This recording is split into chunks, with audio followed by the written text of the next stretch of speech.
boa noite a todos mais uma vez. Só complementando aí, viu, Marta? Eu também faço coro com você aí. Um dos efeitos adversos, né, de algumas mudanças que acontecem na igreja, e aí a introdução de netos e tal, que eu acho que são sempre bem-vindos, observando aí a qualidade teológica, né, desses cânticos, mas essa questão da repetição realmente me impacienta muitas vezes.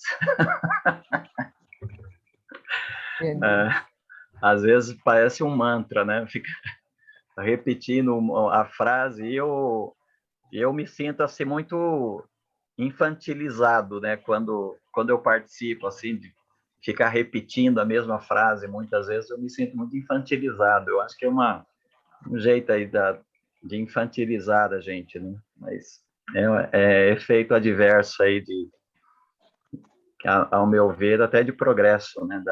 Na abrasileiração da igreja, né? Pois bem, vamos a 2 Coríntios, nós estamos já aí no capítulo 3, adiantamos aí até a aula passada, né? Fomos até o verso de número 5, onde o Paulo faz uma ponte, né? Ele vinha falando ali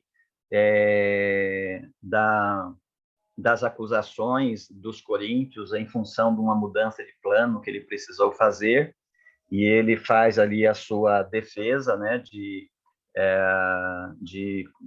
da razão por que ele precisou mudar esse plano. Ele diz que isso não afeta em nada a autoridade apostólica dele, etc. e tal. Ele diz que sim, que por todos os lugares por onde ele anda, ele leva o aroma de Cristo. Para alguns é aroma de morte para a morte, para outros de vida para a vida. E ele entra no capítulo 3 perguntando-se, falando assim, se ele está fazendo alguma autorrecomendação, se ele está escrevendo alguma carta, né, de recomendação, ou se está solicitando, né, dos coríntios uma carta de recomendação, e ele diz que não, que os próprios coríntios são a sua carta de recomendação, porque são fruto do seu ministério. Então, se alguém quer questionar a autoridade apostólica, se ela é real ou não, se realmente o Paulo foi um chamado por Deus e ele foi enviado por Deus, por Cristo aí, para fazer a obra de Deus, basta olhar para as evidências, e aí a grande vantagem, né, de nós procurarmos ter ministérios frutíferos, né? E isso é muito importante. Primeiro, porque todo dom espiritual ou vocação, se Deus deu uma capacidade, né, para alguém, se Deus chamou alguém para fazer algo, né, ou para realizar um ministério, ele não chamou essa pessoa para realizar uma tarefa, né? Ele não chamou essa pessoa apenas para se desincumbir de uma tarefa. Ele chamou essas pessoas, como todos os crentes, para frutificarem. A razão de ser daquilo que a gente faz não é o que a gente faz, é o fruto que a gente produz através do que a gente faz. Eu penso que muitas vezes, né, por causa da ênfase que a gente tem que dar à necessidade de preencher, né, a estrutura da igreja, especialmente em épocas de eleição na igreja, a gente tem uma estrutura que precisa ter ali as pessoas, e especialmente de algumas décadas para cá, quando o grande interesse, né, por essas posições na igreja tem diminuído, e aí aumentou a dificuldade da igreja de preencher a sua estrutura, e essa ênfase, né, numa propaganda que a gente tem que fazer, de incentivo, de que as pessoas se apresentem para a obra, etc. e tal, isso tudo fez com que a obra da igreja acabasse em muitos dos seus setores tendo um fim em si mesma. É como se essas pessoas elas fossem eleitas ou colocadas ali para desempenhar uma tarefa, desempenhar uma função. Então, parece que a instituição, a igreja, do ponto de vista institucional, está dizendo para essas pessoas que, olha, eu preciso de você para preencher esse cargo aqui. Eu preciso de você para fazer essa tarefa aqui. Aí a pessoa, obviamente, concorda, não, eu posso fazer essa tarefa, ela é eleita ou ela assume aquele desafio da igreja e ela vai ali, então, realizar aquela tarefa. Eu penso que nas últimas décadas, em função de tudo isso que eu acabei de colocar, a gente está comunicando às pessoas que a gente coloca no ministério que aquilo que elas fazem tem um fim em si mesmo, ou seja, o que elas têm que fazer é cumprir aquela tarefa. E aí a gente contraria o processo bíblico, né? Porque o processo bíblico não é estático, o processo bíblico é dinâmico.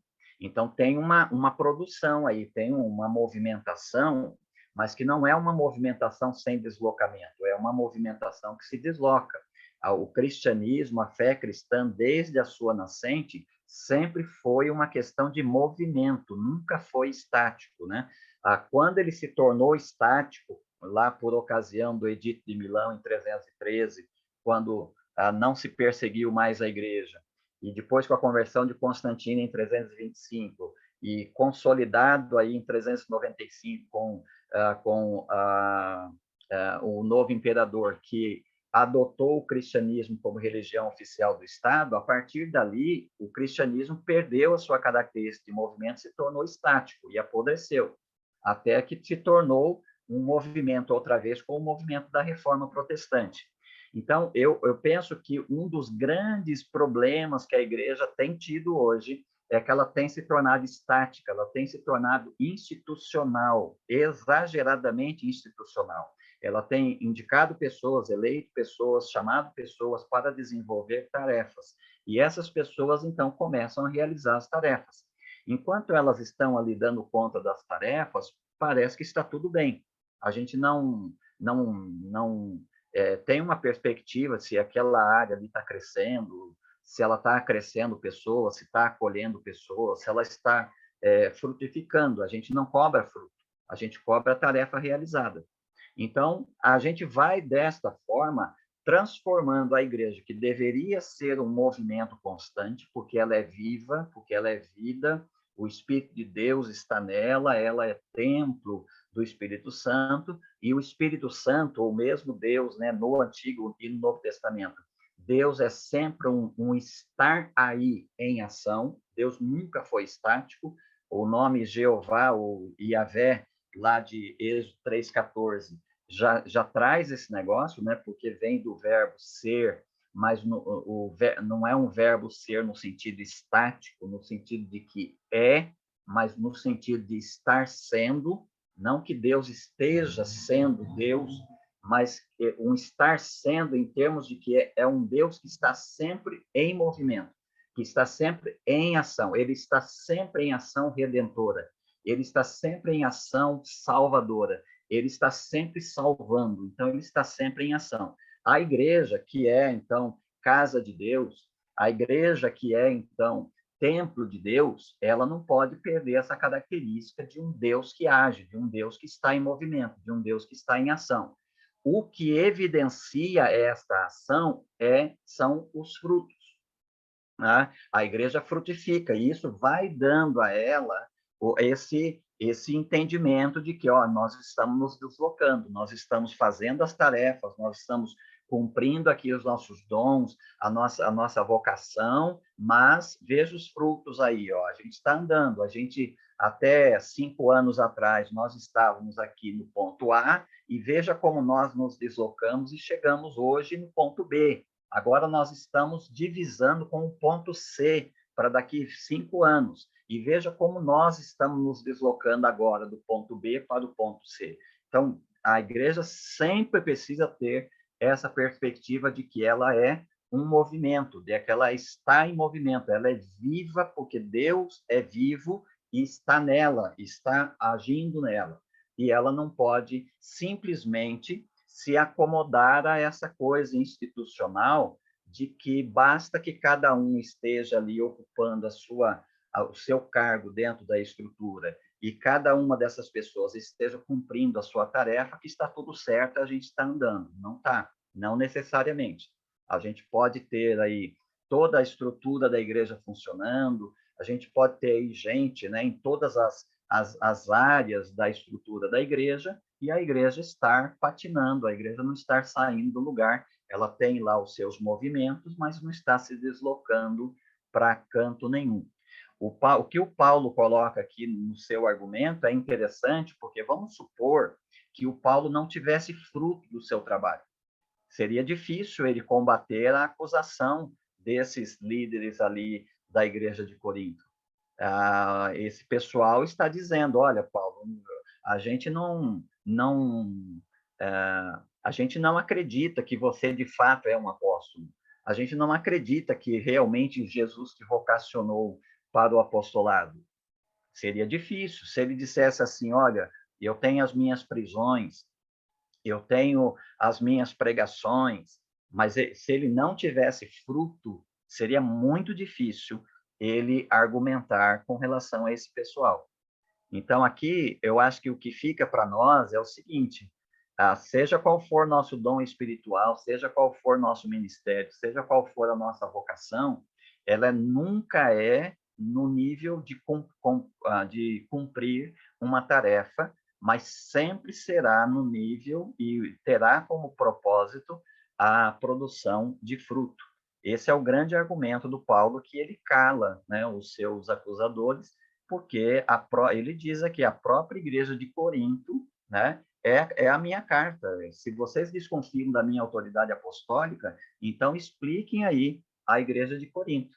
Então, a própria igreja, eles mesmos eram fruto do ministério apostólico do Paulo. Eu acho isso muito importante, especialmente para nós nesse tempo que nós estamos vivendo, né? E quando eu falo assim de movimento, não estou pensando, né? A gente estava conversando agora há pouco aqui em questão de liturgia. Eu não estou pensando em movimento desse tipo, né? O culto é movimentado. Às vezes as pessoas gostam, né?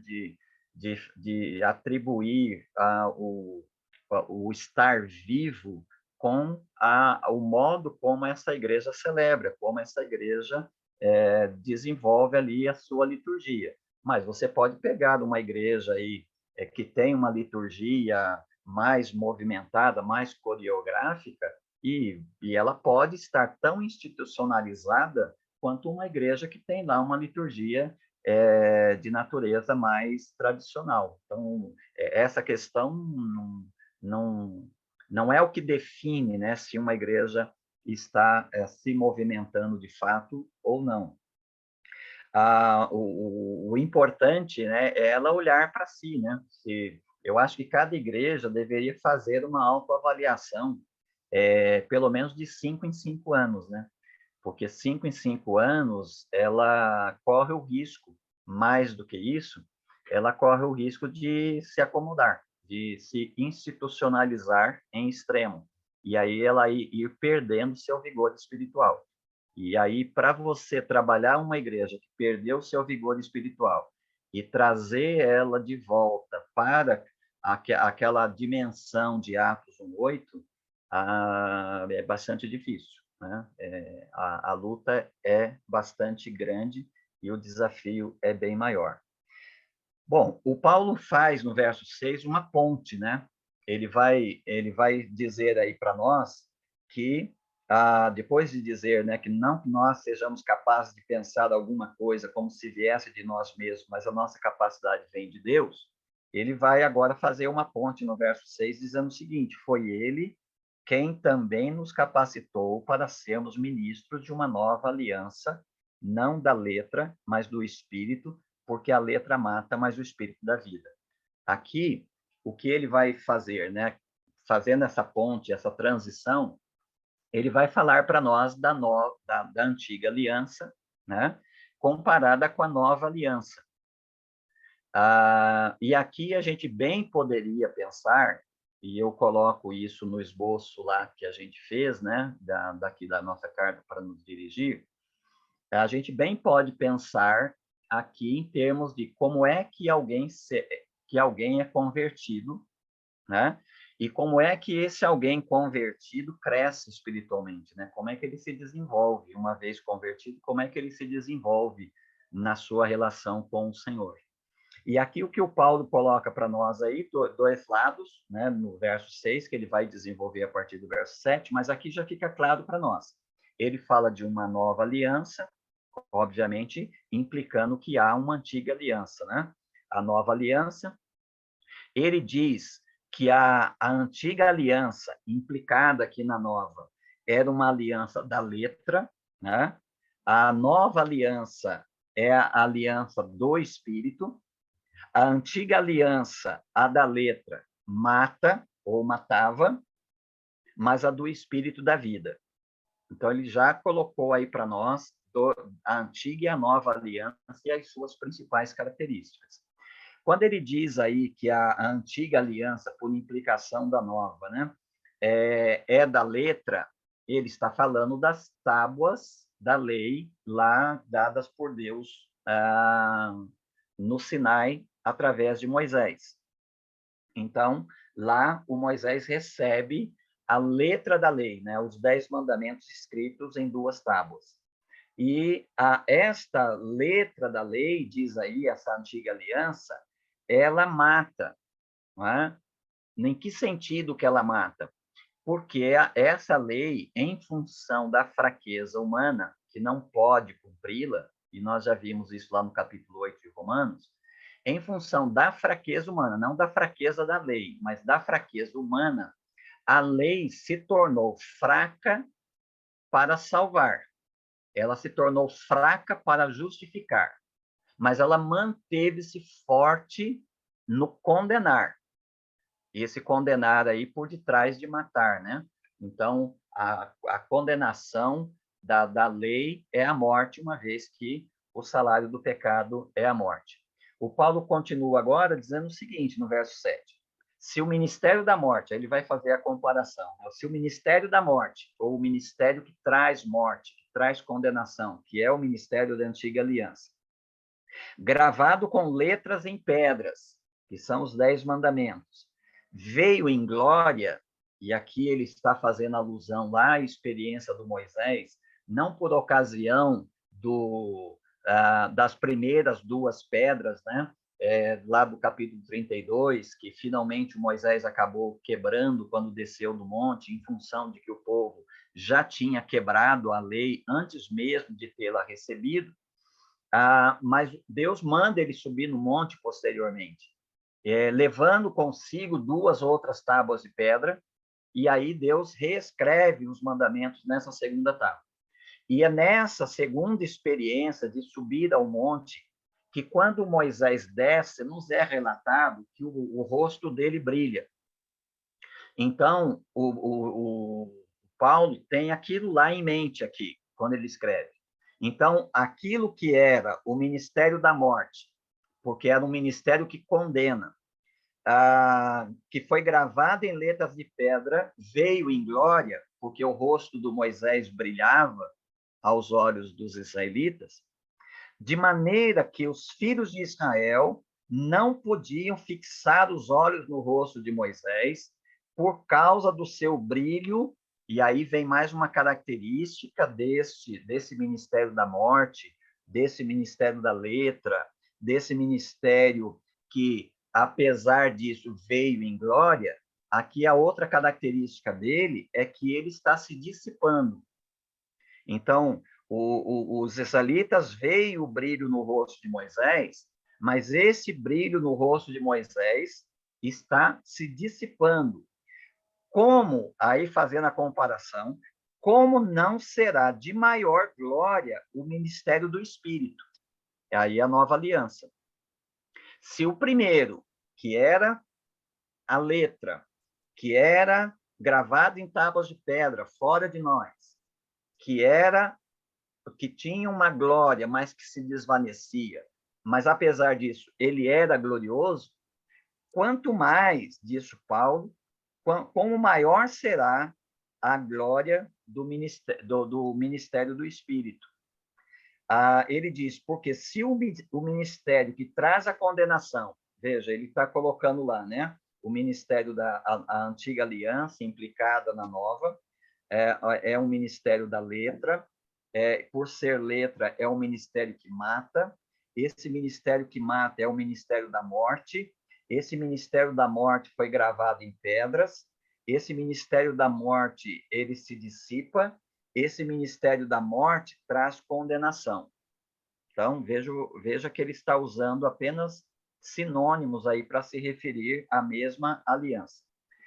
Porque se o ministério que traz a condenação era glorioso, e de fato era, porque o rosto do Moisés brilhava, quanto mais glorioso ainda será o ministério que traz justiça. Aqui, trazer justiça, trazer justificação. O oposto de condenação é justificação. Então, ele vem falando do ministério da morte, do ministério da letra, e do ministério que mata, e agora aqui ele diz que é o ministério, ele diz que é o ministério da condenação. Esse novo ministério agora, esse que não se dissipa, esse que veio para ficar, ele é o ministério que traz a justificação. Então, é o oposto da antiga aliança. Pois, na verdade, o que foi glorioso, a antiga aliança, deixou de sê-lo, porque era uma glória que se dissipava. Deixou de sê-lo em comparação com a glória extremamente maior, a glória da nova aliança, porque é uma aliança que não se dissipa, é uma aliança que não desvanece, é uma aliança que não termina, é uma aliança eterna. Porque se o que estava se dissipando era glorioso, muito mais glorioso será o que permanece. Então, veja que a nova aliança tem essas características, né? Ela é nova aliança, ela é a aliança do Espírito, ela é do Espírito que dá vida, ela é ministério do Espírito, de novo no verso 8, ela é o ministério que traz a justiça, que traz a justificação, ela é um ministério com uma glória extremamente maior, e ela é um ministério que permanece, né? É uma glória que não se desvanece, que não se dissipa, é uma glória que permanece. Aí ele diz aí, no verso 12, tendo, pois, tal esperança. Antes de nós entrarmos nesse verso 12, convém que a gente dê uma olhadinha lá no livro do Êxodo, para a gente observar o que aconteceu lá, que é o pano de fundo, né? Que é a moldura que o Paulo está usando para tecer esses comentários que ele está fazendo aí sobre a antiga aliança. E aí, como eu disse, as primeiras tábuas o Moisés quebrou, porque o povo tinha quebrado a aliança, né? E ele roga a Deus que Deus renove, que Deus tenha misericórdia. E na base da misericórdia, Deus renova a aliança com o povo. E aí, nesta renovação da aliança, Deus fala, Moisés, corta aí 2 tábuas e sobe, né? Sobe até o monte. E o Moisés, então, sobe até o monte para receber ali a gravação da lei de Deus nessas 2 tábuas. E aí o verso 29 do capítulo 34 do Êxodo, ele começa dizendo assim para nós, quando desceu do monte Sinai, trazendo nas mãos as 2 tábuas do testemunho, sim, quando desceu do monte, Moisés não sabia que a pele do seu rosto resplandecia por ter Deus falado com ele. Veja, ele esteve com Deus. Enquanto ele estava com Deus, a glória de Deus resplandecia sobre o seu rosto. Então, mesmo quando ele saía da presença de Deus, ficava o reflexo desta glória. Então, ele descia do monte. Quando ele chegava perto do povo, né, o verso 30 vai dizer aí, quando Arão e todos os israelitas olharam para Moisés e viram que a pele do seu rosto resplandecia, tiveram medo de aproximar-se dele. Então, veja, ele está lá diante de Deus, a glória de Deus, ele está contemplando a glória de Deus. Ao contemplar a glória de Deus, ele espelha a glória de Deus. Quando ele vira as costas e ele desce para estar com o povo, aquele brilho ainda está com ele.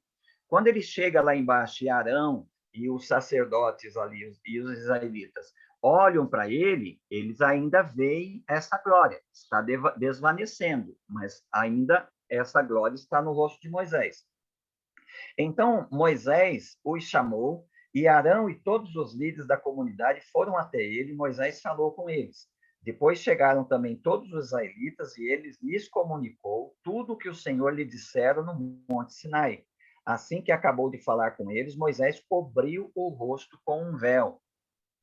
Aqui a ideia, né, é que Moisés cobre o rosto porque os israelitas não suportam ver a glória de Deus no rosto de Moisés.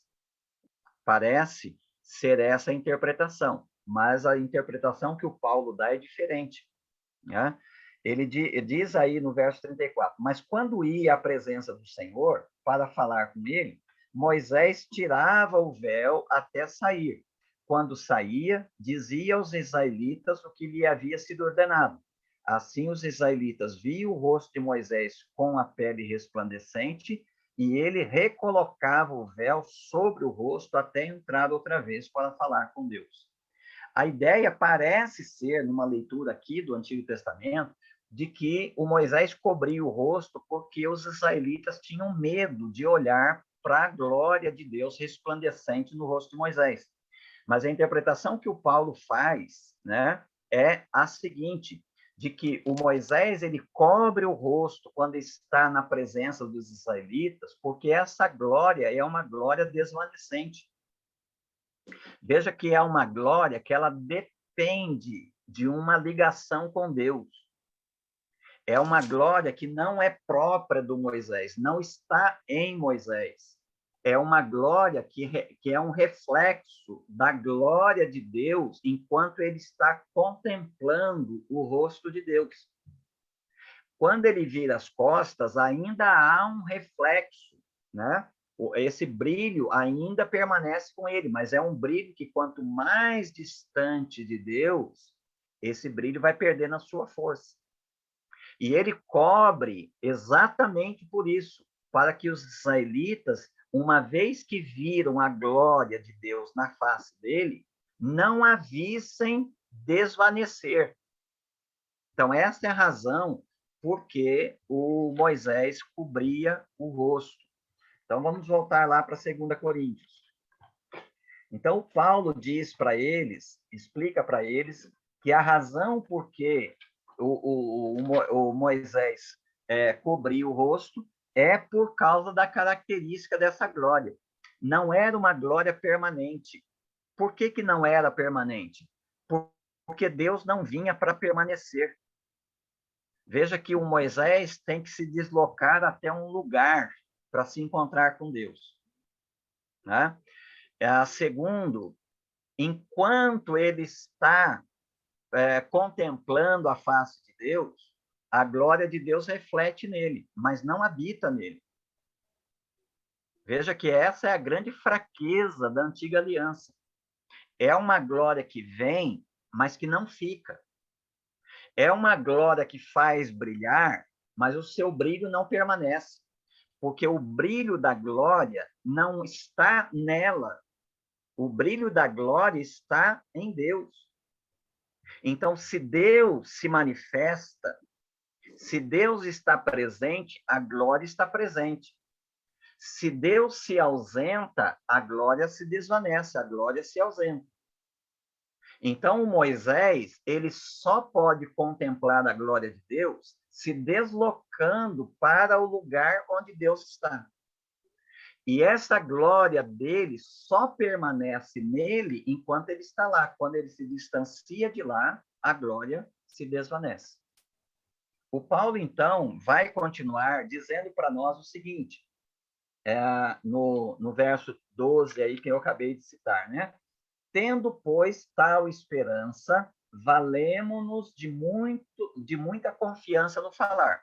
Porque é que o Paulo diz que isto o anima, ou seja, essa diferença da antiga aliança para a nova aliança, que ele diz aí, porque se o que estava se dissipando era glorioso, muito mais glorioso será o que permanece.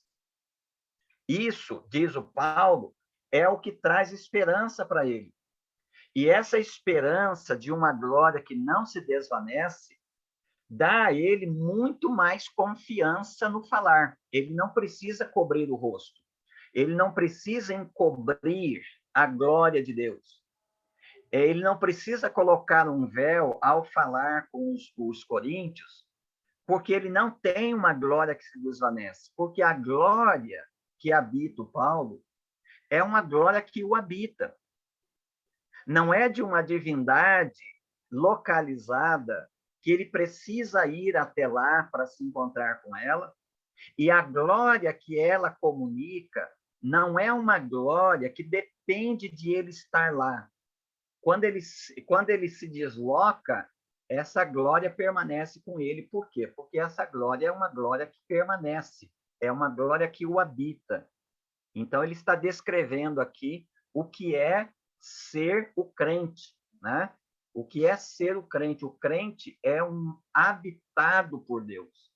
Por isso que Jesus disse lá em João 4 para a mulher samaritana que viria o dia, e já havia chegado, que os adoradores não ficariam mais preocupados se este ou aquele era o lugar da adoração, porque os verdadeiros adoradores adorariam o Pai em espírito e em verdade. Por que que eles são verdadeiros adoradores? Porque eles não têm mais um Deus localizado, eles não têm mais um Deus templário, ele não tem mais um Deus do sábado, ou no nosso caso, do domingo. Eles têm um Deus agora que, onde eles vão, Deus está presente. E se nós temos a concepção de que o templo é o lugar, é a casa de Deus, como era o conceito do Antigo Testamento, então todo lugar que o crente está é um templo. Todo lugar que o crente está se transforma numa casa de oração. Todo lugar que o crente está é um altar onde Deus está se comunicando com as pessoas e está repartindo com as pessoas a sua glória, e, desta vez, uma glória que não se desvanece, mas uma glória que permanece. Não somos como Moisés, diz ele. Não somos como Moisés, que colocava um véu sobre o rosto para que os israelitas não fixassem os olhos no restante da glória que se dissipava. Mas a mente deles, e aí falando dos israelitas, a mente deles tornou-se insensível, pois até hoje, quando ouvem a leitura da antiga aliança, o mesmo véu permanece e não lhes é retirado.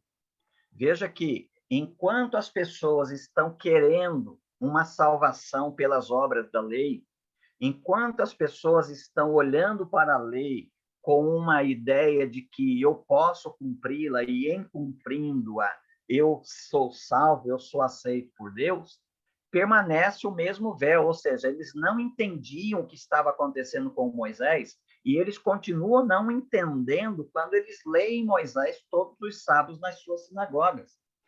Porque esse entendimento só lhes é possível se e quando Cristo remover esse véu.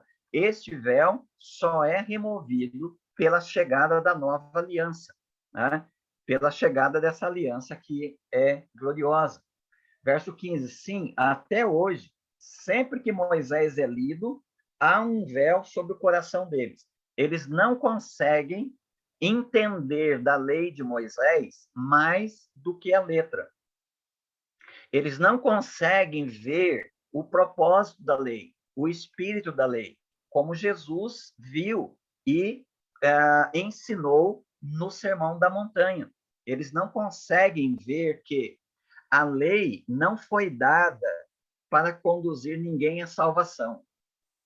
Embora a lei dizia que se alguém viver na prática das coisas que estão escritas nos livros desta lei, por ela viverá. Então, se alguém conseguisse cumprir a lei, ele obteria, sim, salvação, ele obteria vida por meio de cumprir a lei, porque a lei dá vida. A lei é vida e ela dá vida. Só que por causa da fraqueza humana, a lei se torna fraca para dar vida. Ela só pode, então, dar condenação, uma vez que ela é justa. Então, a menos que esta nova aliança viesse, como de fato veio, para dizer para nós, olha, o propósito da lei era exatamente isso. Era para nos revelar a nossa falência tão grande, tão profunda, que não restasse para nós outra alternativa senão clamar pela misericórdia de Deus. E a misericórdia de Deus nos chegou por meio de Jesus Cristo. É em Cristo e por causa de Cristo que Deus pode estender aos transgressores da sua lei, condenados por ela, Deus pode estender a sua misericórdia, porque Deus decidiu, em vez de castigar os nossos pecados em nós mesmos, ele decidiu castigar em outro, castigar em seu Filho Jesus. Enquanto essa nova aliança não brilha diante dos olhos dos israelitas, eles vão continuar lendo a lei de Moisés todo sábado, mas o véu vai permanecer ali e eles não poderão compreender a lei de Moisés, porque ela só pode ser compreendida se o véu for removido. E quando é que o Moisés removia o véu? Era exatamente quando ele entrava na presença de Deus. O véu só pode ser removido em Cristo, porque Cristo é o caminho, a verdade e a vida.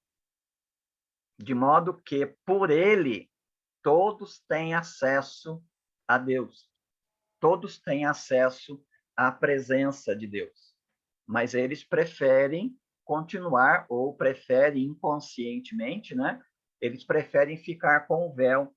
E o véu é o que os impede de vir para Deus por graça.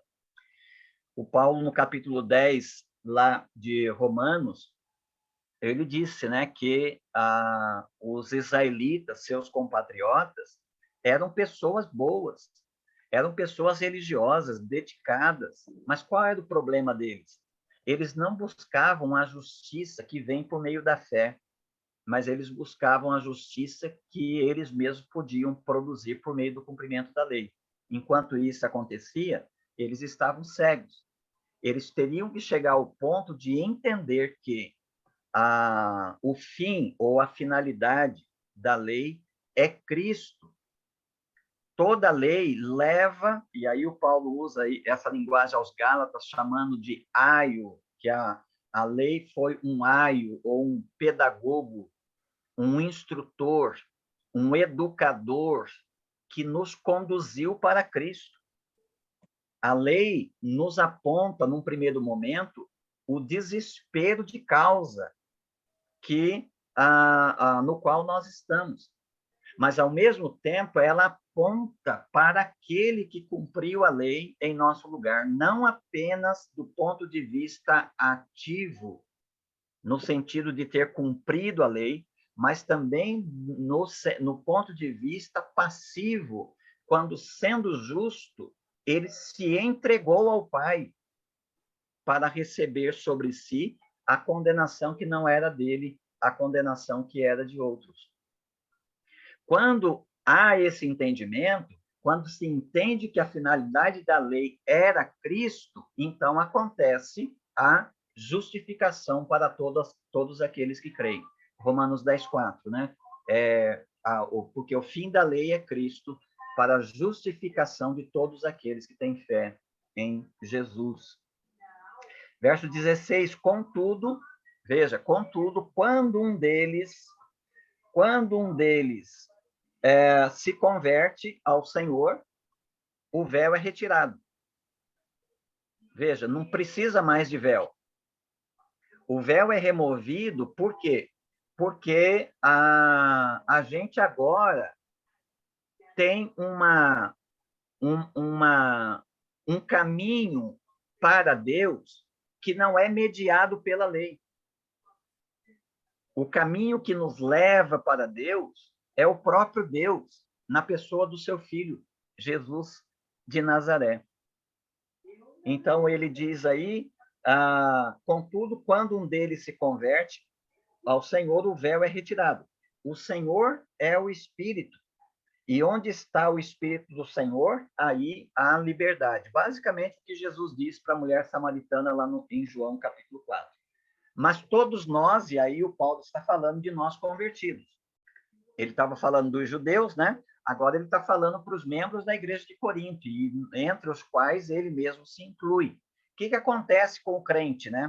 O que acontece com essa pessoa que até então lia a lei de Moisés, mas tinha um véu, e esse véu nunca podia ser retirado, porque ele só pode ser retirado em Cristo, mas finalmente o evangelho chegou, e aí então nós conhecemos a nova aliança, e fomos convertidos ao Senhor, então esse véu foi retirado. O que acontece conosco agora? Aí vem o verso 18. Mas todos nós com o rosto descoberto. Veja, todos nós com o rosto descoberto. O Paulo estava dizendo, em resposta à acusação lá dos líderes da igreja de Corinto, ele estava dizendo que nós não somos como Moisés. Moisés tinha uma glória que se desvanecia e por isso ele tinha que esconder isso colocando véu. Mas nós não. Nós todos, ele está dizendo, todos nós estamos com o rosto descoberto, não temos mais véu. E o que acontece conosco agora? Ele diz aí, refletindo como um espelho a glória do Senhor. A língua grega aqui, nesse verso 18, ela é de difícil tradução, né? Por isso, você pode ter aí na sua Bíblia uma outra versão, uma versão diferente da que eu estou usando aqui. Porque essa expressão refletindo como um espelho, ela pode ser traduzida também com contemplando,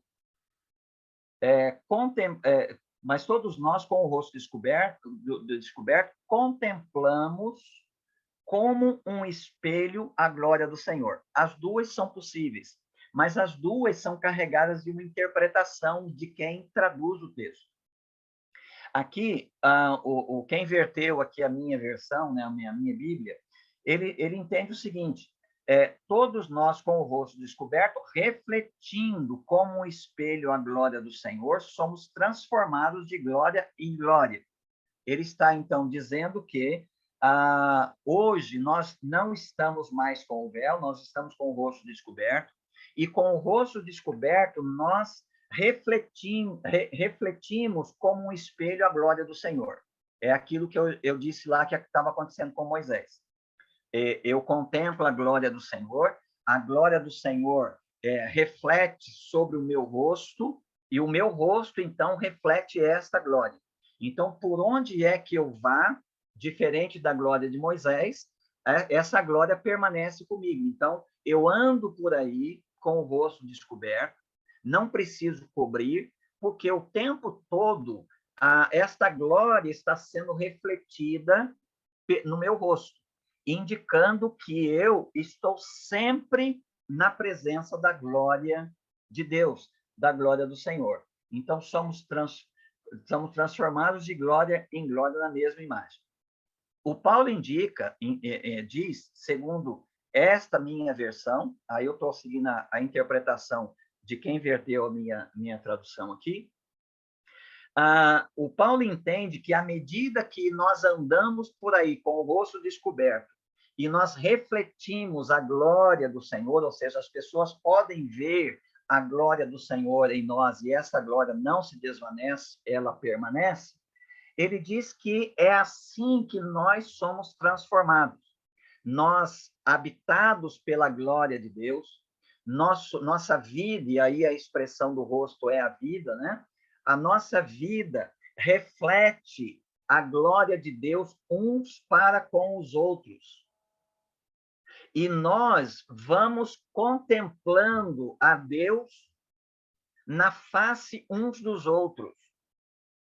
E à medida que nós contemplamos a glória na face uns dos outros, é que acontece a transformação da nossa vida, que ele coloca aqui, que acontece de glória em glória. Eu olho para você e vejo a glória de Deus, você olha para mim e vê a glória de Deus. Então, de glória em glória, à medida que nós contemplamos essa glória, então nós somos transformados. A outra interpretação, com a mudança ali da tradução da mesma frase, que colocaria assim, mas todos nós com o rosto descoberto, contemplamos como um espelho a glória do Senhor, explica melhor o que o Paulo diz a seguir.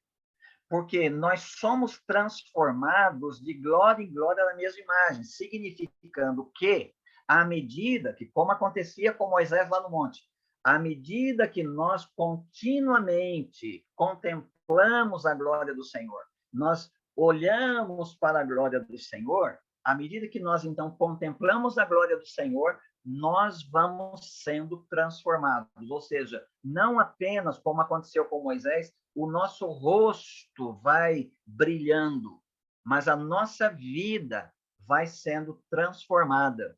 E ele diz que essa transformação que acontece de contemplação em contemplação da glória do Senhor é uma transformação na mesma imagem, ou seja, ela produz aquilo que o Paulo disse que era a razão porque nós fomos predestinados lá em Romanos capítulo 8, verso 28. Ou seja, nós somos predestinados para sermos conformados à imagem de Jesus Cristo, o Filho de Deus.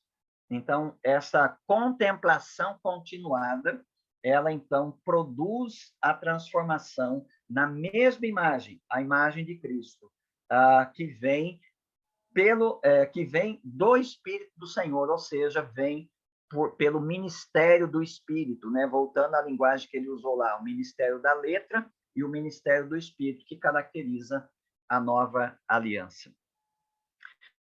Deu para entender tudo? Não entendeu nada? Tem dúvida, pergunta? Eu posso abrir um espacinho para você expressar aí a sua dúvida ou a sua pergunta.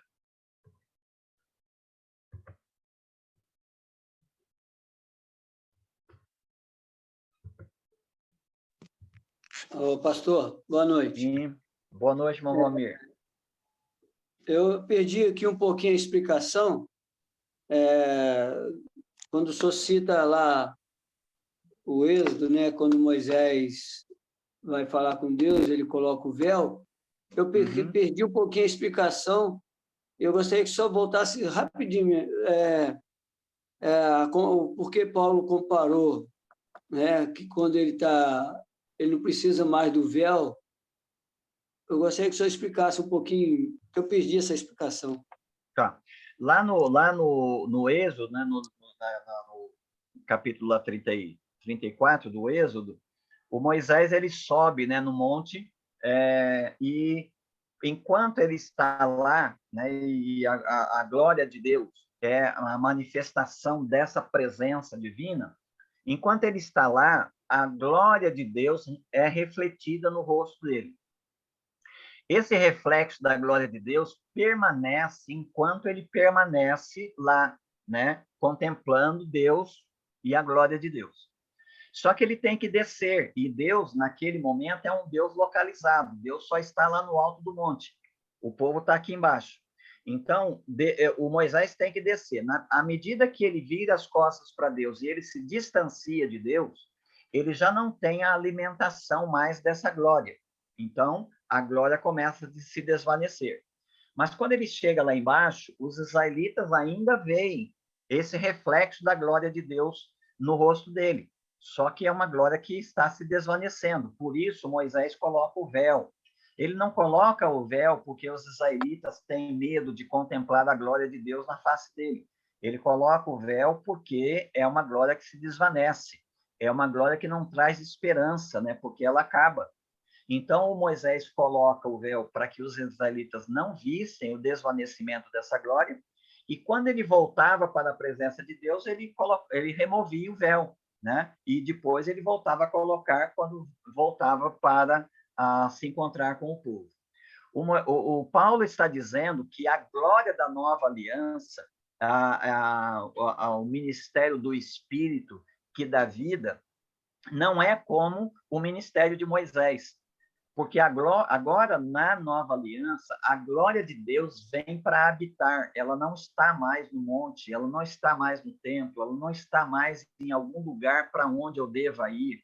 e ela não fica comigo enquanto eu estou lá e quando eu me distancio, ela se desvanece. Não, Deus agora é atemporal, Deus agora não é mais geográfico, Deus já não tem mais um lugar definido. O crente, na nova aliança, o crente ele passou a ser o templo de Deus. A igreja, né, passou a ser a casa de Deus. Né? E onde quer que esse povo vá, seja coletivamente ou individualmente, Deus está presente. Então, é uma glória que não se desvanece, porque é uma glória que veio habitar em nós. Né? Agora, ele diz que ainda para os judeus, para os israelitas, permanece um véu sobre o rosto deles, né? Entre eles e a lei, porque esse véu só pode ser removido pela nova aliança.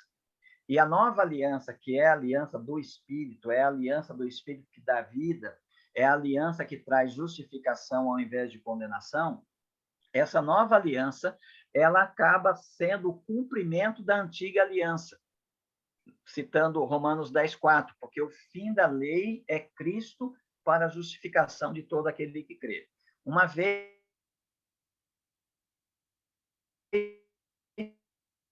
que alguém, então, é convertido, o véu é removido.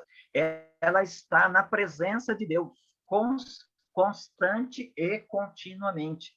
E à medida que ela contempla a glória de Deus, ela vai sendo transformada de glória em glória pelo ministério do Espírito, que é o ministério da nova aliança que produz vida. Né? Então, essa é a diferença, né? E a aplicação que o Paulo faz lá da experiência do Moisés, que define ali a natureza e o espírito da antiga aliança, para a nova aliança que agora está presente com a igreja, está presente com os crentes. E o Paulo diz, e ele está se dirigindo aos seus acusadores lá da igreja de Corinto, ele diz assim, olha, eu não preciso de carta de recomendação, eu não preciso enganar vocês. Por quê? Porque a glória que habita em mim não é desvanecente. Eu não tenho um véu no meu rosto para esconder. Aquilo que vocês podem ver na minha vida está visível. Então, basta que vocês olhem para vocês mesmos, porque os coríntios são fruto do ministério paulino, basta que vocês olhem para vocês mesmos e vocês saberão que vocês são a minha carta de recomendação e a evidência da glória de Deus que habita em mim. Então, esse véu, ele só foi retirado quando Cristo dá o último brado lá na cruz, está consumado. Aquilo ali é um símbolo, né? É um símbolo daquilo que vai acontecer. O que o Paulo está falando aqui do véu é aquele véu lá que está entre os israelitas e o Moisés. Mas o fato de que Jesus, no momento da sua morte, né? O texto de Mateus diz lá que o véu rasgou-se de alto a baixo. Então, aquele véu que era o véu que separava o Santíssimo Lugar do Santo Lugar, uma vez que ele foi rasgado, então isso significa que o caminho ficou totalmente aberto. Não só uma vez por ano, mas para sempre. Não só para o sumo sacerdote, mas para todos os israelitas ou todos os crentes. Valeu. Obrigado, pastor. Ok? Bom, o Paulo vai continuar o raciocínio dele aqui no capítulo 4, porque ele vai iniciar o capítulo 4 com um portanto, né? E aí, quando a gente inicia aí um capítulo 4, e aí a gente tem que lembrar que os capítulos e versículos, né? É uma produção aí do século XIII e do século XIV, né? Do século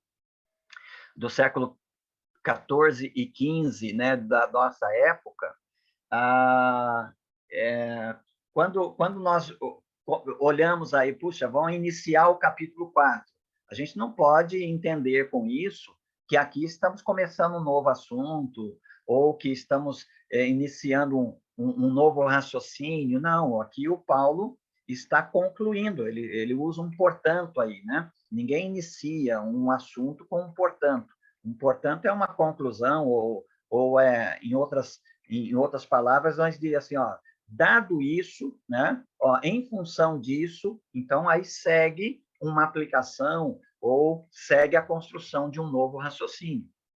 Então, ele está dizendo aí, portanto, em função de tudo que ele disse até aqui, da nova aliança, a aliança do Espírito, a aliança do Espírito que dá vida, a aliança do Espírito que traz justificação e que ela remove o véu que estava até então, né? E ela agora nos coloca não apenas como habitados por Deus, mas nos coloca na presença de Deus de forma constante e continuada. Em função disso, tendo este ministério pela misericórdia que nos foi concedida, não nos desanimamos. E aqui o Paulo vai começar a dizer para nós como é que é a vida desse convertido.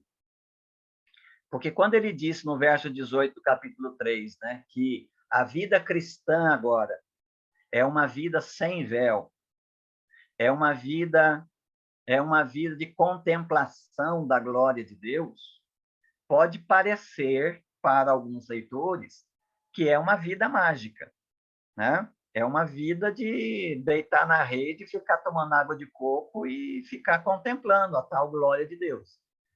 Mas essa glória de Deus, né, presente em nós e contemplada por nós e vista em nós, é uma vida de luta. É exatamente por causa desta glória que o Paulo diz aí que nas suas lutas ele não se desanima.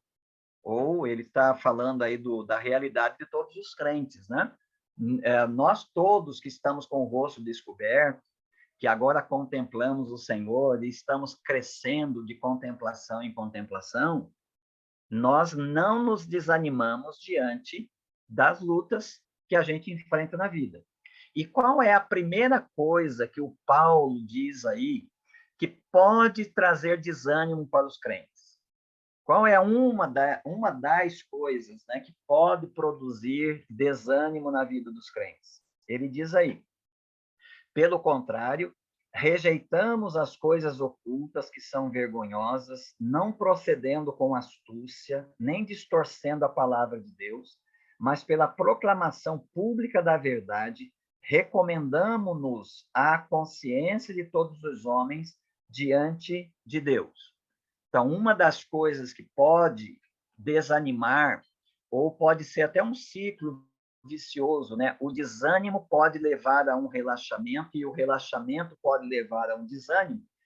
É que muitas vezes, por causa das lutas, por causa das dificuldades, um crente ou um pregador, aqui no caso do Paulo, ele pode se tornar um mercador, ele pode se tornar aí uma pessoa que vai mercadejar, vai distorcer, ele vai proceder com astúcia em relação à palavra de Deus. Ele vai diminuir o tom da palavra de Deus, né? Ele vai vender, né, a palavra de Deus. E aí, obviamente, se a palavra é um produto, então você precisa pregar a palavra naquilo em que a palavra se apresente como um bom produto ao gosto do freguês. Então, isso pode ser um desafio produzido pelas dificuldades. Mas este relaxamento, né? Esse relaxamento que pode ter origem nas lutas, nas dificuldades que esse pregador e esses pregadores enfrentam, também pode conduzi-los, né, ao desânimo. Porque uma vez que você mercadeje ou você diminua o tom do evangelho, ele deixa de ser o poder de Deus para a salvação de todo aquele que crê. E aí, então, você pode ficar ali numa sinuca de bico, né? Você prega menos do que o evangelho exige por medo dos homens, mas aí você olha para o teu ministério e você não vê fruto. Porque só o evangelho pode produzir verdadeiro fruto, né? Então, uma coisa você prega o evangelho verdadeiro e você é perseguido. Então, você tem lutas. Para não ter lutas, você prega menos do que o evangelho, então você não tem fruto.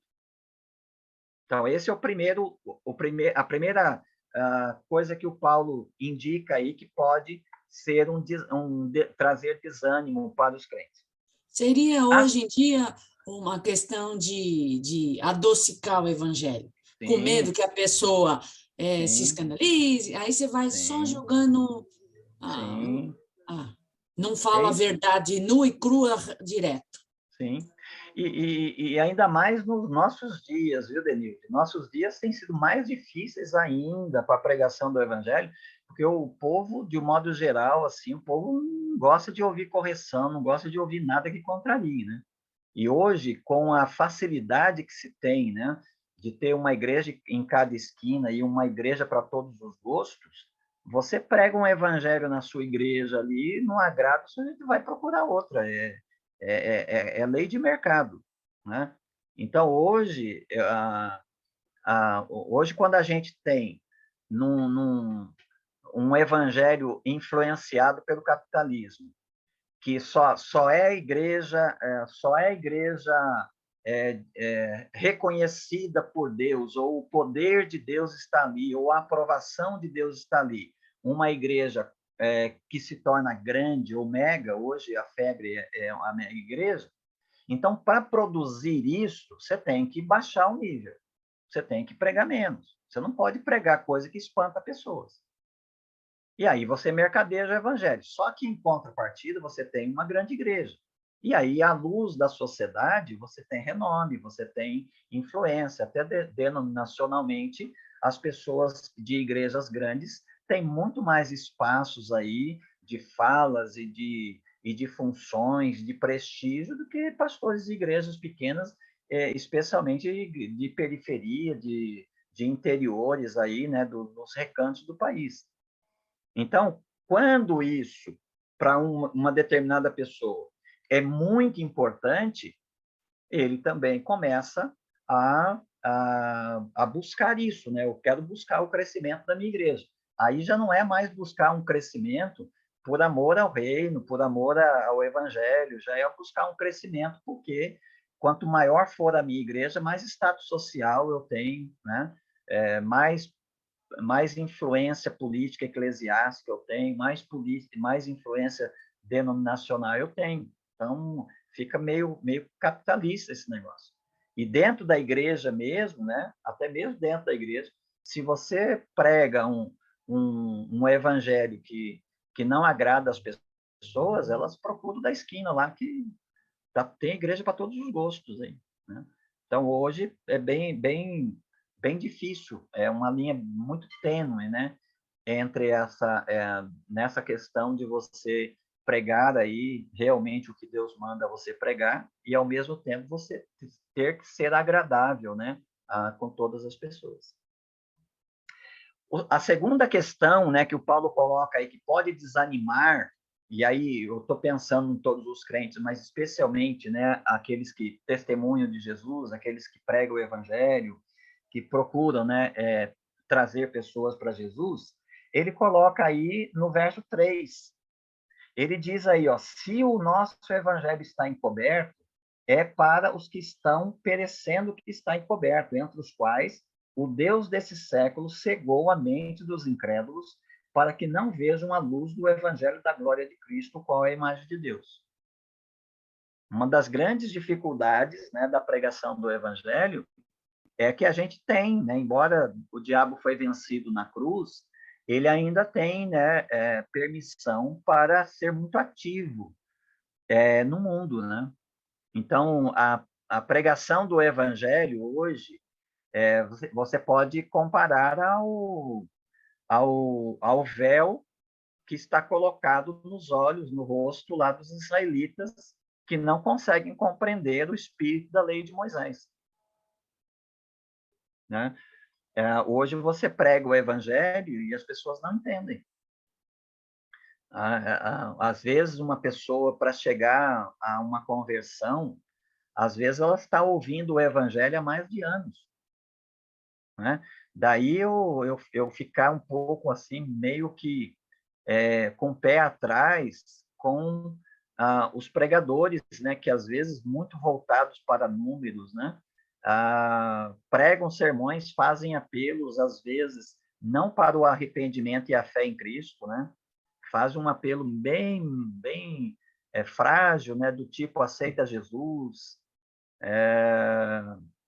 ou às vezes acompanhado de alguma promessa de que esse seu problema aí vai se resolver, essa sua angústia aí vai se dissipar, esse vazio que você tem no seu coração, né, vai ser preenchido, essas coisas todas que costumeiramente nós ouvimos, e aí as pessoas vêm e a gente coloca lá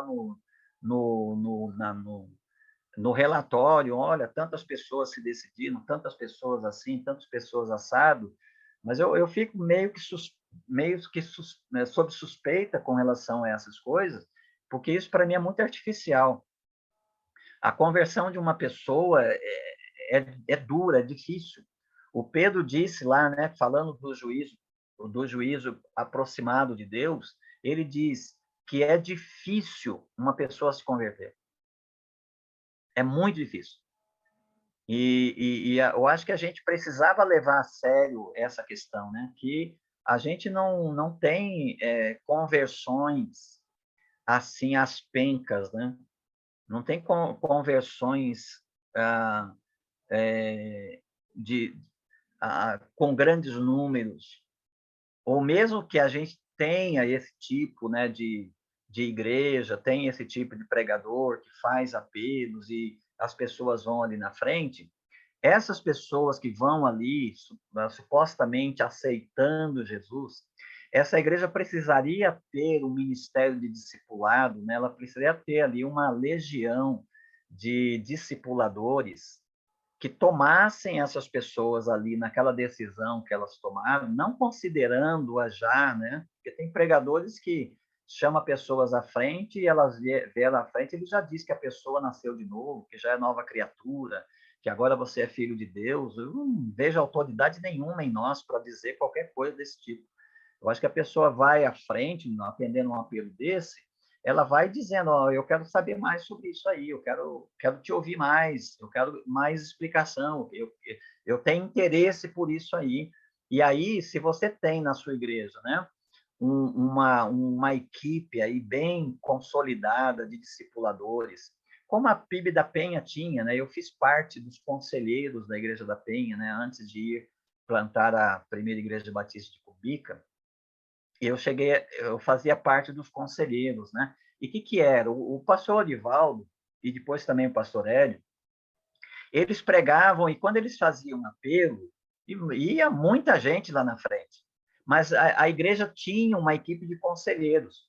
Então, quando o pastor começava a finalizar o sermão e iniciava ali o apelo, esses conselheiros já iam lá para frente. E eles ficavam em pé lá para receber quem eventualmente ia à frente. Quando nós íamos lá na frente e essas pessoas começavam a chegar, cada conselheiro pegava um ali, dois, se a quantidade era grande, né? Pegava um, dois, três ali, já abraçava ali, o pastor orava, a gente orava ali com essas pessoas. Terminava o culto, nós pegávamos essas pessoas, levávamos para uma salinha que ficava atrás ali do púlpito, nós levávamos para uma sala ali, e ali nós tínhamos um encontro, o conselheiro com a pessoa decidida. Ali a gente perguntava o que significou para ela ter vindo à frente, o que exatamente você veio fazer na frente. Aí as pessoas podiam falar assim, não, o pregador falou lá que eu devia ir lá na frente, eu fui. Outras pessoas falam, não, aquela palavra que o pregador falou, né, tocou muito o meu coração.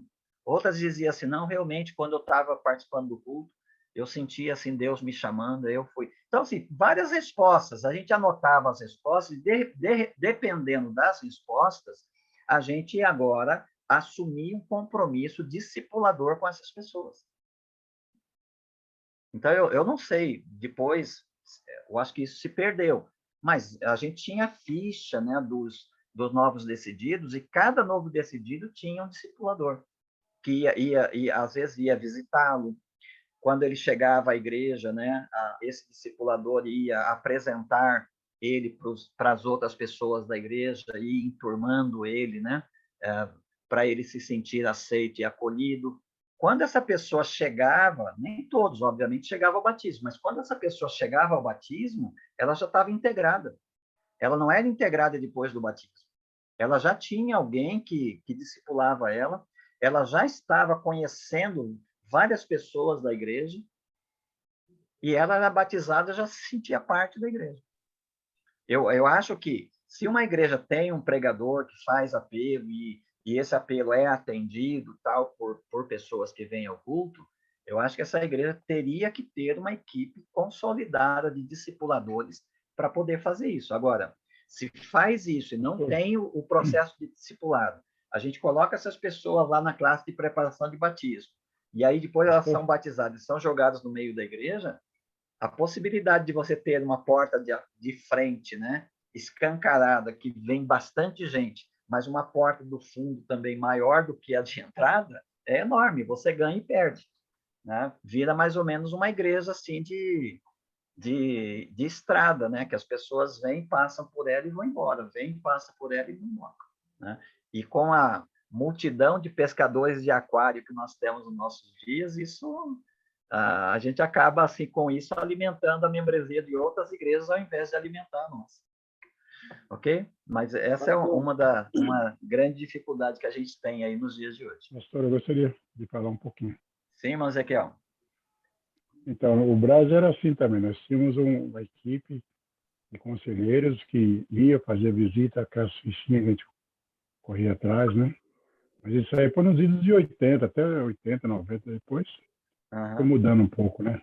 A gente fazia isso aí mesmo. Tinha uma equipe treinada, o pastor Vieira e o outro pastor que nós tínhamos antes, treinavam a gente, fazíamos esse acompanhamento. E a gente tem fruto até hoje.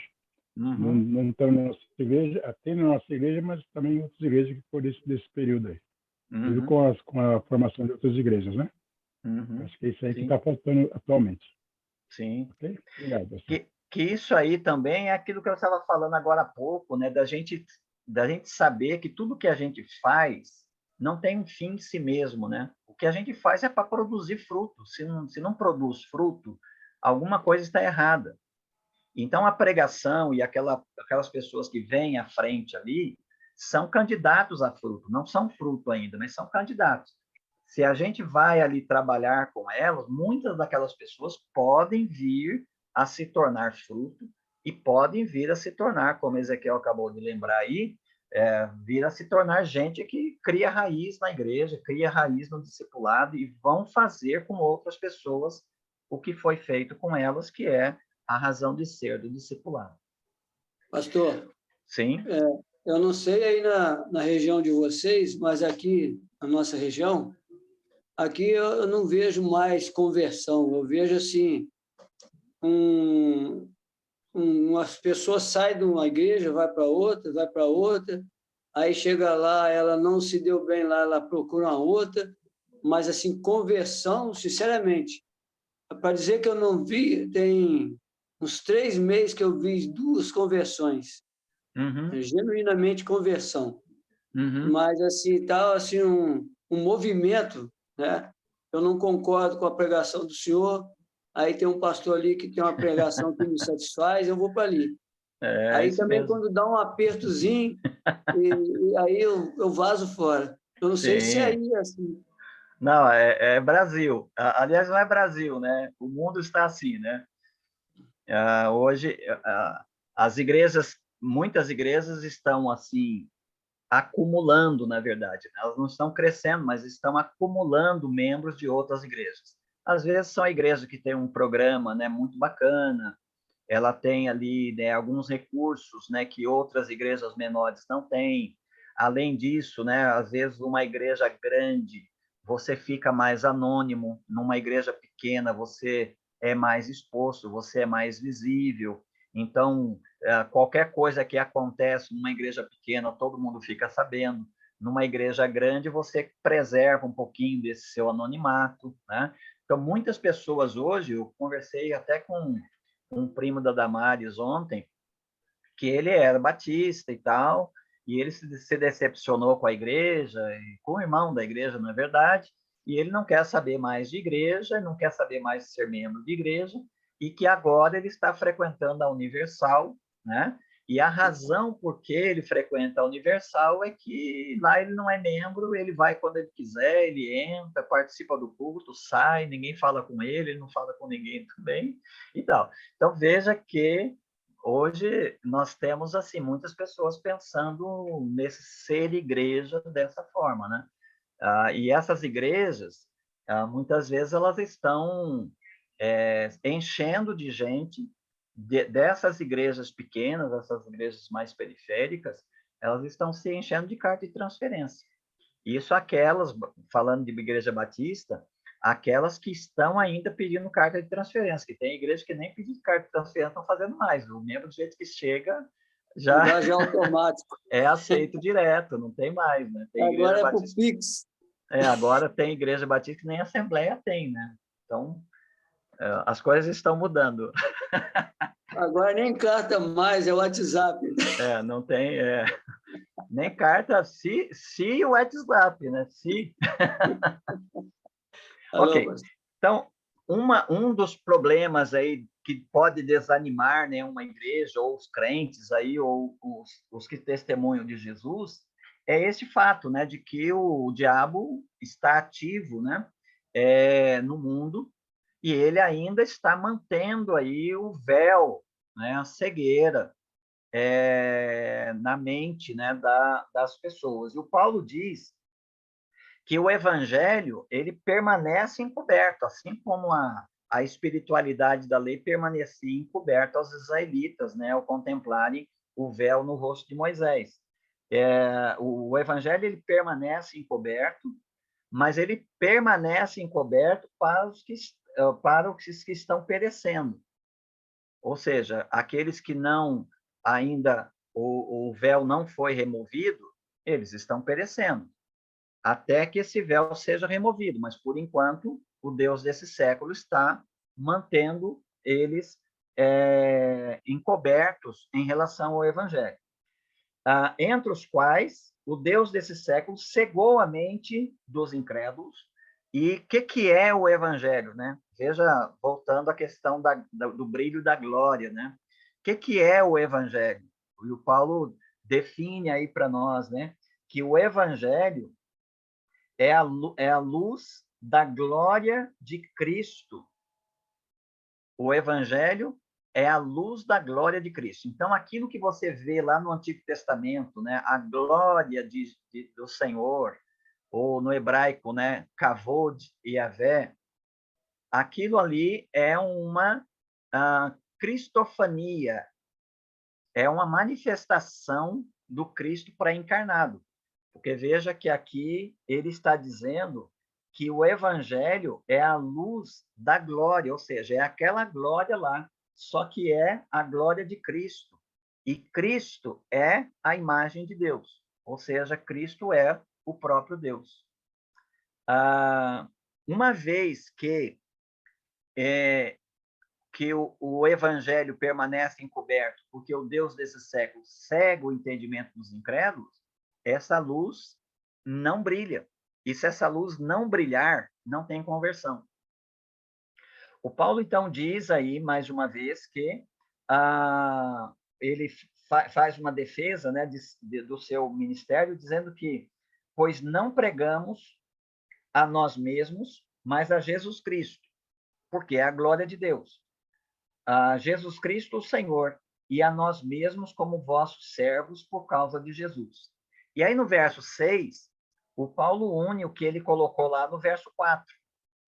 E ele vai mostrar para nós quando e como acontece a nossa conversão. Quando e como acontece a nossa conversão. Por um lado, você tem o Deus desse século cegando o entendimento dos incrédulos. Do outro lado, você tem a pregação do evangelho por parte de gente como Paulo, que não mercadeja, não distorce a palavra do Senhor, mas proclama publicamente a verdade do evangelho. Então, de um lado, Satanás, de outro lado, o evangelho. Aí, enquanto o Deus desse século mantém a cegueira, a luz do evangelho da glória de Cristo não brilha. Mas, para animar os pregadores e a igreja pregadora, o Paulo diz que sim, que este véu é removido, que essa cegueira é vencida. E quando e como ela é vencida? O verso 6 diz aí, porque o Deus que disse, das trevas brilhará a luz, ele faz menção lá de Gênesis capítulo 1, verso 3, disse Deus, haja luz e houve luz. Este mesmo Deus que disse, das trevas brilhará a luz, foi ele mesmo quem brilhou em nosso coração para a iluminação do conhecimento da glória de Deus na face de Cristo. Então, é aí que acontece a conversão e é dessa forma que acontece. É nesse momento que o véu é removido. Só é removido em Cristo. E é desse jeito. Deus brilha. A glória de Deus vence o véu. A glória de Deus vence a cegueira. E ela brilha no coração das pessoas, de tal modo que essas pessoas reconhecem Cristo como a glória de Deus, como a revelação máxima de Deus. E é aí, então, que acontece a conversão delas. O Paulo, então, acabou de colocar aí para nós dois impedimentos, mas que são dois impedimentos que não o desanima, porque são dois impedimentos vencidos, né? E ele termina, então, o verso 6, dizendo que Deus vence tudo isso, né? Deus vence os impedimentos humanos e Deus vence até o impedimento demoníaco, né? Que se impõe contra o evangelho. Então, no final das contas, Deus vence o diabo, Deus vence os homens, Deus vence todos os impedimentos. No verso 7, o Paulo, então, vai dizer, dentro desse não desânimo dele, ele vai dizer como é que ele enfrenta esses impedimentos, como é que ele enfrenta essas dificuldades. E ele coloca aí para nós dois lados, né? Ele coloca o lado humano e o lado divino. O lado humano e o lado da luz da glória de Deus, que ele chama de tesouro aí. Então, de um lado humano, ele reconhece a sua fragilidade. Ele se vê como um vaso de barro. Então, o Paulo está dizendo, como ele já havia dito, né, no capítulo 3, no verso 5, não que sejamos capazes de pensar alguma coisa como se viesse de nós mesmos, mas a nossa capacidade vem de Deus. Ele reconhece que ele é vaso de barro, que ele é apenas um instrumento, que ele é um pregador, mas não é ele que faz a obra, é o Deus que disse que das trevas brilhará a luz, foi ele quem brilhou, é ele quem brilha no coração das pessoas enquanto ele prega o evangelho. Então, ele é o vaso de barro, mas dentro desse vaso de barro, Deus escondeu o seu tesouro. E aí ele faz uma troca, ele vai trabalhar esses dois lados o tempo todo, né? Na sequência. Ele vai dizer assim, sofremos pressões de todos os lados, isso é o vaso de barro. Mas não estamos arrasados, isso é o tesouro. Ficamos perplexos, esse é o vaso de barro. Mas não desesperados, esse é o tesouro. Somos perseguidos, esse é o vaso de barro. Mas não desamparados, esse é o tesouro. Abatidos, esse é o vaso de barro. Mas não destruídos, esse é o tesouro. E aí, então, ele vai falando esses dois lados, né? Trabalhando essa ideia de que, de um lado, nós temos o vaso de barro, mas do outro lado nós temos, ou dentro desse vaso, nós temos o tesouro. E é esse tesouro, né, que ele chamou lá no verso 7 de o poder extraordinário, que não é nosso, mas de Deus. É esse tesouro que vence os impedimentos à pregação e ao avanço da pregação do evangelho. É a razão porque o Paulo disse no verso 1 que, tendo esse ministério da parte de Deus, nós não nos desanimamos. E ele prossegue aí, dizendo para os coríntios, né? Pois nós que vivemos somos sempre entregues à morte por causa de Jesus, para que também a vida de Jesus se manifeste em nosso corpo mortal, de modo que em nós atua a morte, mas em vós a vida. Todavia, uma vez que temos o mesmo espírito de fé, conforme está escrito, criei, por isso falei, também nós cremos, por isso também falamos. Sabemos que aquele que ressuscitou Jesus também nos ressuscitará com ele e nos apresentará convosco, pois tudo é para o vosso benefício, para que a graça multiplicada por causa de muitos faça transbordar as ações de graças para a glória de Deus. Veja que aqui o Paulo vai terminando um assunto, mas ele já encadeia o próximo assunto, né? E esses assuntos todos estão interligados. Porque aqui, quando ele começa a falar da fraqueza do vaso, embora o tesouro sobrepuje, né, a fraqueza do vaso, ele diz que há, sim, um enfraquecimento constante e continuado do vaso. Vai chegar num tempo em que esse vaso vai se perder, né? Esse vaso, ele vai perder o seu vigor. Então, ele já começa aqui falando, né, que sabemos que aquele que ressuscitou Jesus também nos ressuscitará com ele e nos apresentará convosco. Ele está dizendo que esse vaso de barro que enfrenta todas essas coisas e tal, ele vai perdendo o seu vigor e ele vai morrer. Mas o tesouro que nele está não morre. E, por não morrer, não o deixa na morte. Então, esse tesouro, esse poder extraordinário de Deus, vai ressuscitá-lo, né? Vai ressuscitá-lo dos mortos também, e ele vai estar com os coríntios, que também serão ressuscitados.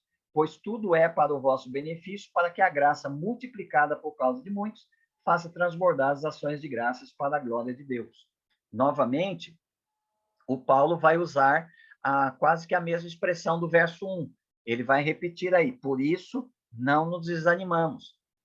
Agora, qual vai ser o desafio que pode trazer o desânimo para a vida do crente ou para a igreja pregadora do evangelho? É exatamente esse enfraquecimento do corpo.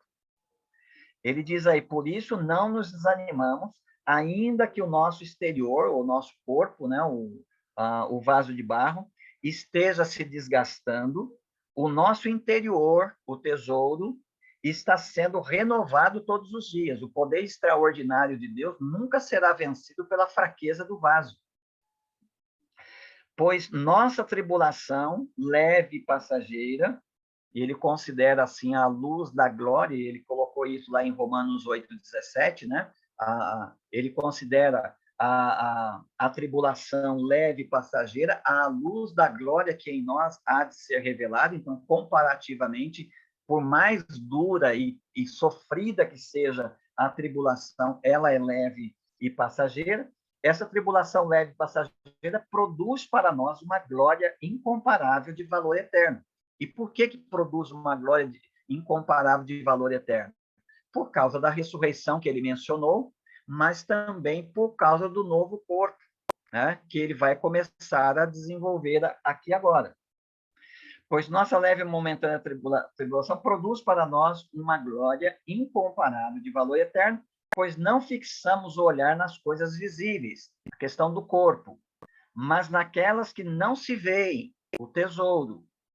Pois as visíveis são temporárias, o corpo, ao passo que as que não se veem são eternas, o tesouro. E agora ele vai ser mais específico. Sabemos que se esta nossa tenda, aqui é uma metáfora para o corpo, se essa nossa tenda, nossa casa terrena, for destruída, temos um edifício da parte de Deus, uma casa eterna no céu, não feita por mãos humanas. Então, ele está dizendo que, voltando ao que a gente adiantou na aula passada, nós não somos, né, salvos só na alma, né? Usando aí uma leitura influenciada pelo grego, que é a língua do Novo Testamento, que o Paulo, em algum momento, também se deixou influenciar por ela, como lá em 1 Tessalonicenses 5:23. Ou seja, que numa perspectiva grega o homem é corpo, alma e espírito, e na perspectiva hebraica, que eu já tenho lhes dito, a perspectiva é de unicidade, ou seja, o corpo, o aspecto material e o fôlego da vida resultam naquilo que o homem é no seu ser totalitário, ou seja, ele é alma vivente. Então, a alma não é uma entidade que habita o corpo, e então a alma é o que o ser é, em termos de corpo e de fôlego de vida, ou a própria vida de Deus que neste corpo habita. Então, o Paulo diz que ele não ficará sem corpo. Essa casa terrena, essa tenda, ela vai ser destruída. Esse vaso de barro, ele vai se enfraquecer e ele vai ser destruído. Mas quando ele é destruído, nós temos um edifício da parte de Deus. Um edifício aqui não está falando da grandeza do corpo, mas da glória do corpo. Comparado com o corpo terreno, o Paulo está dizendo que esse corpo terreno é uma tenda, enquanto o corpo de glória é um edifício.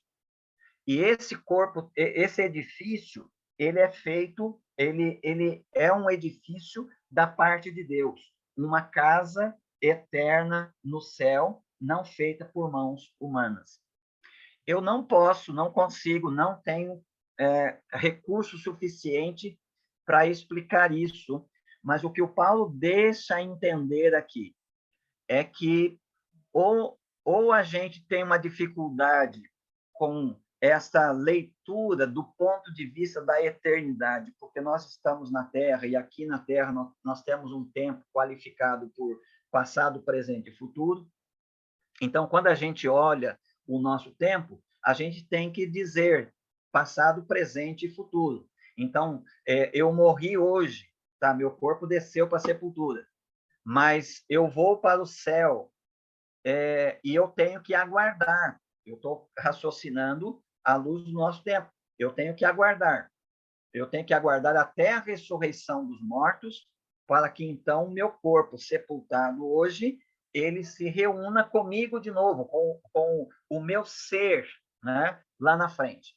E isso implicaria dizer que as pessoas morrem, o corpo vai para a sepultura, e a alma dela, como se fosse uma entidade que habita o corpo, sobe para Deus.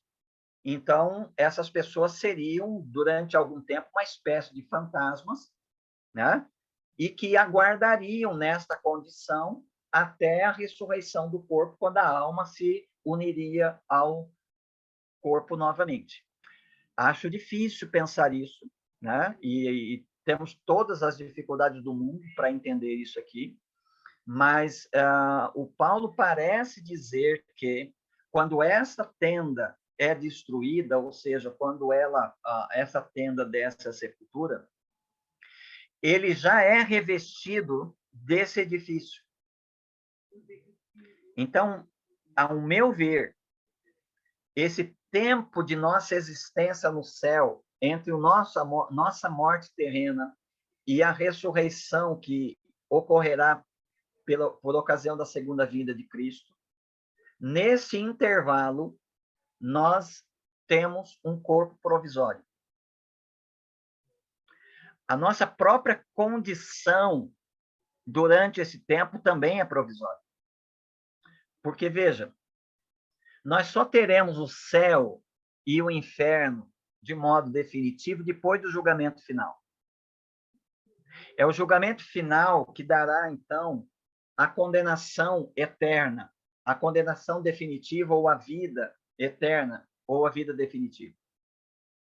Só que, quando nós morremos antes do juízo final, antes da vinda de Jesus, então, é de se pensar que nós habitamos aí nesse intervalo.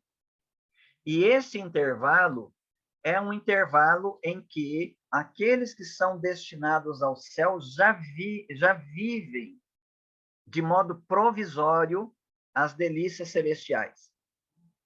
Enquanto aqueles que são destinados à perdição eterna, ao inferno, já vivem de modo provisório os infortúnios do inferno. Até que, finalmente, na ressurreição, então, os corpos ressuscitarão. E aí, então, de forma definitiva, esses corpos definitivos agora, glorificados, ressuscitados, eles todos vão comparecer diante do tribunal de Deus, tanto crentes quanto não crentes, e eles, então, vão ser julgados. O livro do Apocalipse diz que haverá 2 livros, o livro chamado Livro da Vida e o Livro das Obras. Então, o primeiro livro, que é o Livro da Vida, será aberto. Aqueles que têm o nome escrito ali, no Livro da Vida, passarão para o segundo livro. Mas aqueles cujos nomes não estão no Livro da Vida, eles já receberão o seu destino definitivo, que é o inferno. Os que têm o nome escrito no Livro da Vida passam para o segundo livro, que é o Livro das Obras. E aí, então, neste Livro das Obras está aí registrado, né, como uma memória, está registrado aí tudo aquilo que nós fizemos, pensamos, falamos, sentimos, produzimos, em termos da vida que Deus nos deu.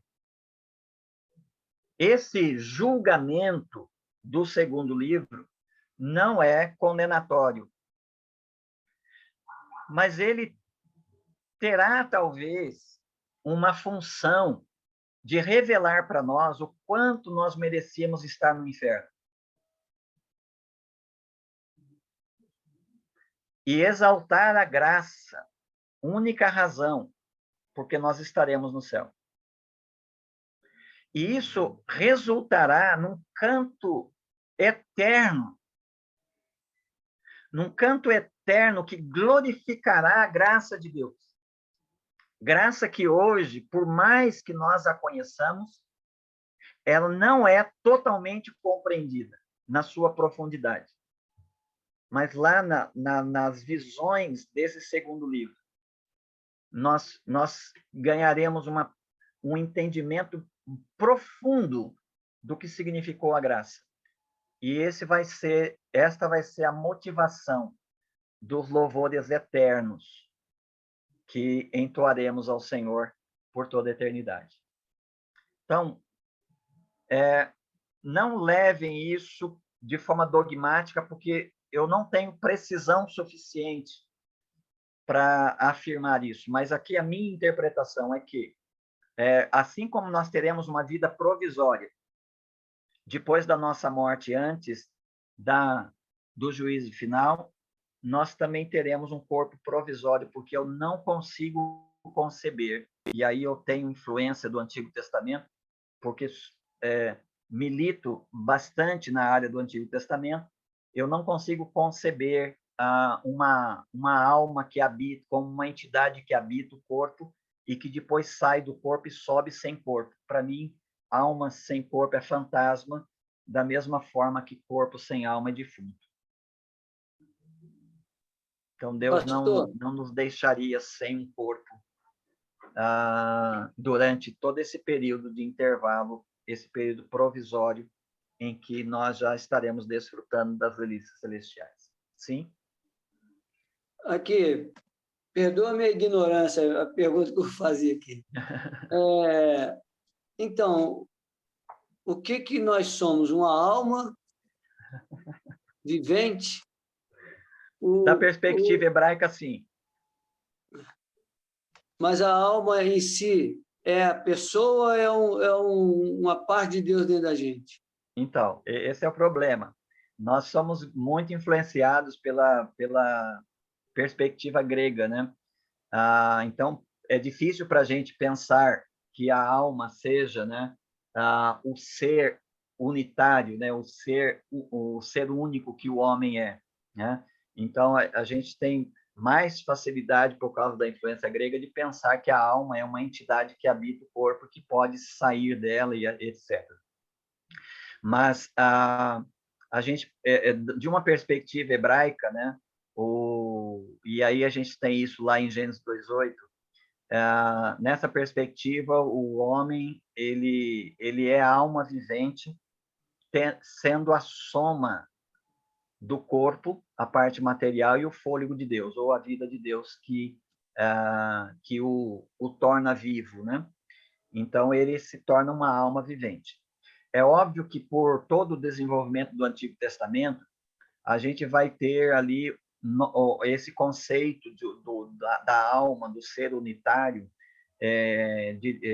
chamado de alma. Nós vamos ter algumas variações aí, dependendo do contexto e do desenvolvimento da teologia bíblica do Antigo Testamento, né? Mas, numa perspectiva hebraica, o homem é um ser unitário, composto de alma, composto de corpo, e a vida de Deus que vivifica esse corpo. Muito bem. Difícil de entender isso, né? Mas Eu estou aprendendo. a Eu gente sou está novo sempre em ainda. busca a gente está sempre em busca de maior iluminação, né? Para o nosso entendimento.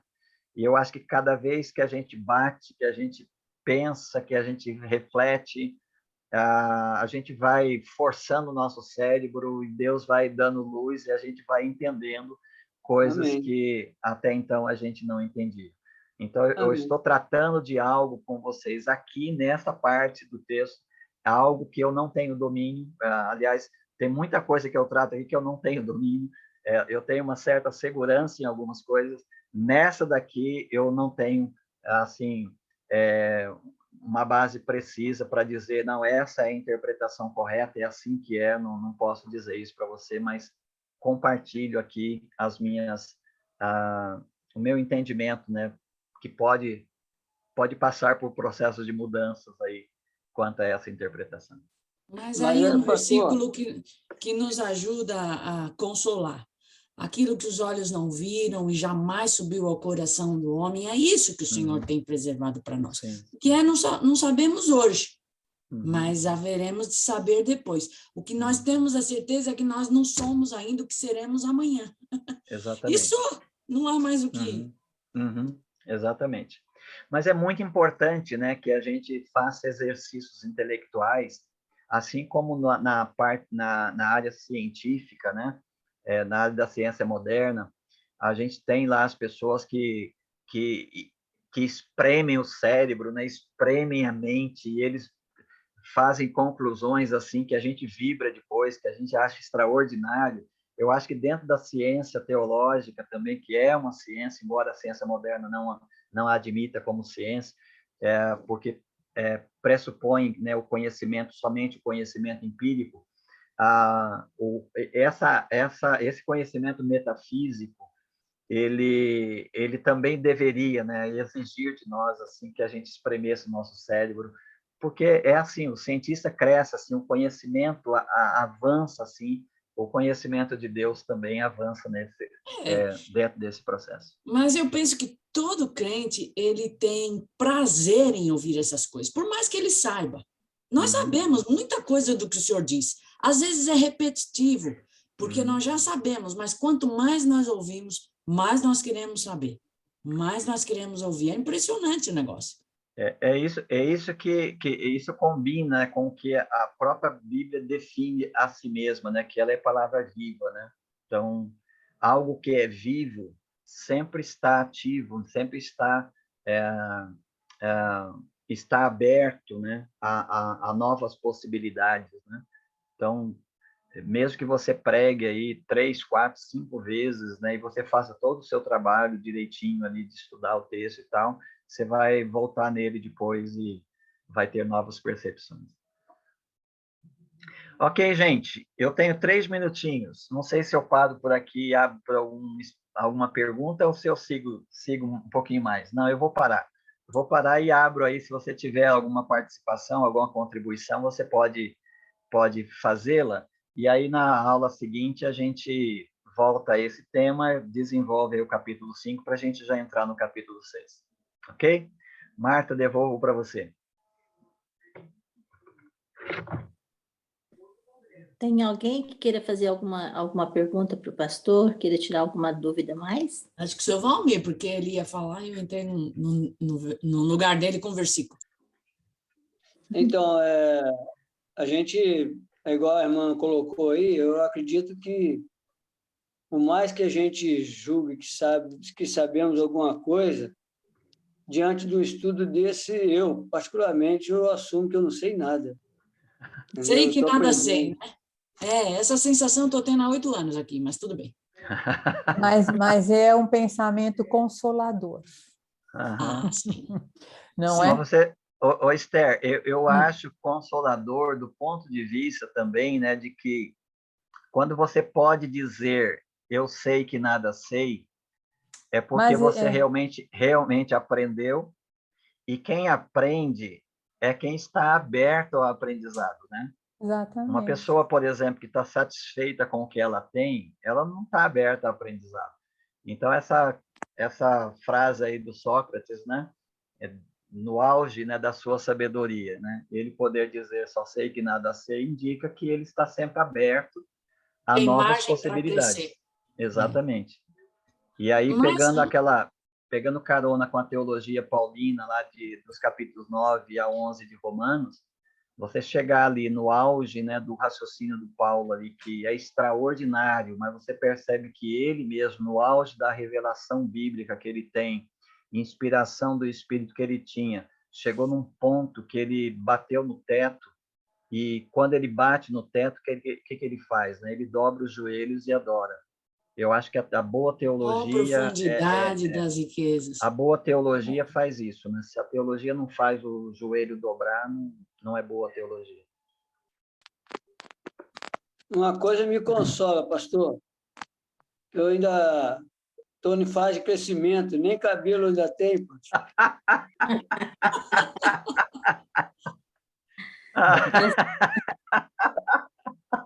Irmão Valmir.